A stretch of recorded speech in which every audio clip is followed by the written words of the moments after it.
हाय पिलामाने मो चैनल को आपण मानक स्वागत करुच्ची। आज आम पढ़ा व्यायाम उपकारिता रचना। उपक्रम मानवर मुख्य संपद स्वास्थ्य। देह सुस्थ रहिले मन सुस्थ रहिबो। शरीर को सुस्थ रखिबा व्यायाम अत्यंत जरूरी। जेते धन संपत्ति थिले मध्य जदि निजर देह सुस्थ नहीं तेबे कौन स्थिर मन लगे नहीं। तेणु नियमित व्यायाम करुवा लोकटी सर्वदा सुखी होता है। व्यायाम प्रकार भेद।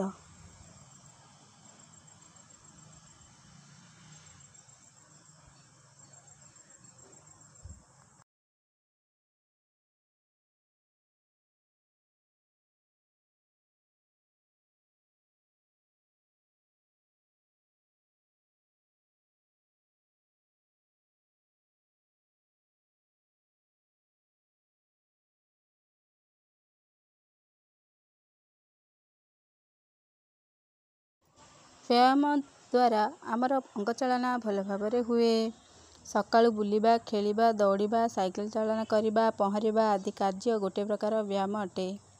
अन्य प्रकार व्यायामटी है खेल कसरत, फुटबॉल, क्रिकेट, बागुड़ी, बोहुचोरी, जुडो,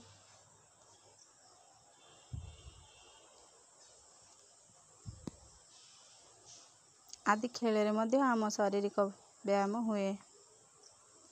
व्यायामर नियम प्रतिदिन सकाळे और संध्यारे व्यायाम करा जाए। खाइबा पूर्व खाली पेटरे व्यायाम कले बहुत उपकार मिले। व्यायाम सारी संगे संगे गाधोइबा अनुचित। शरीर झाल सुखीगला परे गाधोइबा दरकार। व्यायाम कला बेले हालुका ढिला और सूता पोशाक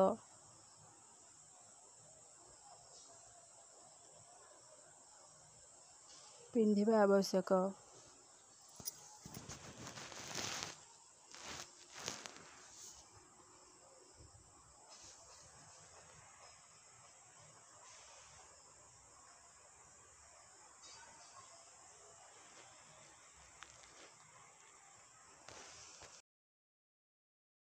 व्यायामर उपकारिता आमे नियमित व्यायाम कले देहर बल बढ़ी थाए। देह फुर्ती रहे, आम देहटी निरोग रहे। एही समय रे आम शरीर को अधिक परिमाण रे अम्लजान प्रवेश करिथाए, जहा फल रे आमर रक्त परिष्कार हुए। व्यायाम द्वारा आम देहर थिबा दूषित पदार्थ झाल आकार रे बाहर को बाहरी जाए। आमर देहरे चर्म रोग हेबार आशंका कमी जाए। नियमित व्यायाम करने द्वारा मांसपेशी और अंग प्रत्यंग मजबूत हुए। आमर हृदयंत्र और फुसफुस ठीक रहे। शेष कथा सुस्थ और निरोग शरीर गठन निमित्त आम व्यायाम एकांत आवश्यक। प्रतिदिन काम सहित घंटाए व्यायाम करने उचित। व्यायाम करने फल आमर शारीरिक और मानसिक उन्नति हुए। तेणु विद्यालय मानकरे व्यायाम को शिक्षार अंग भाव ग्रहण करा जायछि।